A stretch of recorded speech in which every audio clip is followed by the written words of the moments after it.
Hello दोस्तों, नमस्ते, प्रणाम। मैं आपकी पलक यादव। आज मैं एक इतनी दर्दनाक घटना के ऊपर गाना लेके आई हूँ जो अहमदाबाद प्लेन क्रेश में कितनों के जान गए हैं, कितने माँ बहनें भाई, कितने बच्चे के पिता, कितने बच्चे की ज़िंदगी उजड़ गई। उसी के ऊपर मैं गाना लेके आई हूँ। दोस्तों, इस गाने को पूरा सुनिए, आप लोगों के आंखों से आंसू नहीं रुकेंगे। आइए फिर हम सुनाते हैं। ईश्वर से कामना करते हैं ईश्वर उस आत्माओं को शांति दे। आइए फिर हम सुनाते हैं। देखी के डरल बाटे, देखी के डरल बाटे सबका के मनवा, देखी के डरल बाटे, देखी के डरल बाटे सबका के मनवा। अहमदाबाद क्रेश पलन में, अहमदाबाद क्रेश पलन में चली गई ले जानवा। अहमदाबाद प्लेन क्रेश में चली गई ले जानवा। 245 लोग के जलल बाटे तनवा, 245 जन के जलल बाटे जनवा। माई के बेटा मरल का होई धनवा, बेटा के बाप गईले का होई धनवा। माई के बेटा मरल का होई धनवा, बेटा के बाप मरल का होई धनवा। अहमदाबाद प्लेन क्रेश में चली गई ले जानवा। अहमदाबाद प्लेन क्रेश में चली गई ले जानवा। 245 लोग के जलल बाटे तनवा, 245 लोग के जलल बाटे तनवा। दुख से झुझात बाटे पूरा परिवार हो, कितना पत्नी के टूटल सिंगार हो।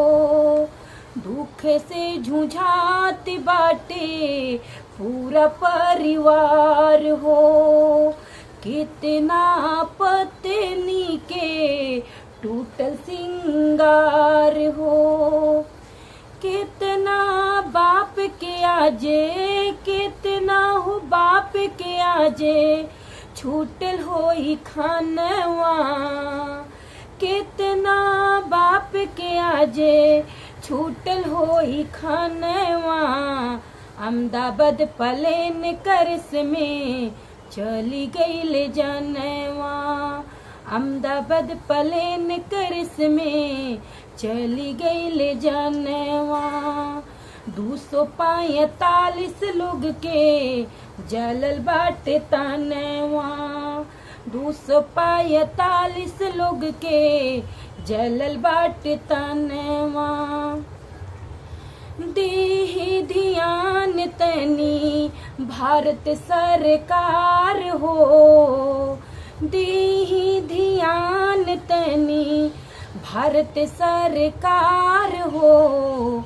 देश में विदेश वाला दे दी रोजगार हो, देश में विदेश वाला दे दी रोजगार हो। दे ध्यान तनी भारत सरकार हो, देश में विदेश वाला दे दी रोजगार हो, देश में विदेश वाला दे दी रोजगार हो। पालक गुहार लगावे, पालक गुहार लगावे गाय के गानवा। पालक गुहार लगावे गाय के गानवा।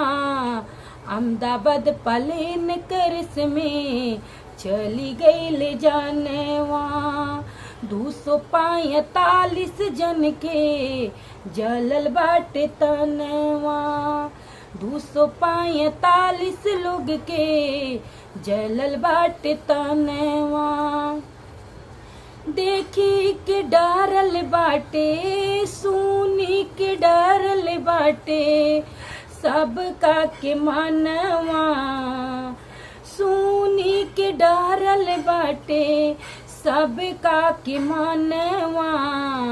अहमदाबाद प्लेन करस में चली गई जानवा, 245 लोग के जलल बाटे तनवा। मैं भारत सरकार से यही गुहार लगाऊंगी, अपने देश के नागरिक कोई भी बंदा हो बाहर ना जाए। कितने लोगों की जानें चली जा रही है, कैसे बहुत ही दर्द होता है सुन के।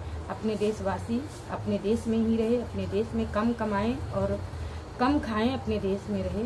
सरकार से हमारी गाना के माध्यम से गुहार है और उस आत्माओं को भगवान ईश्वर से कामना है कि शांति प्रदान करें। जय हिंद।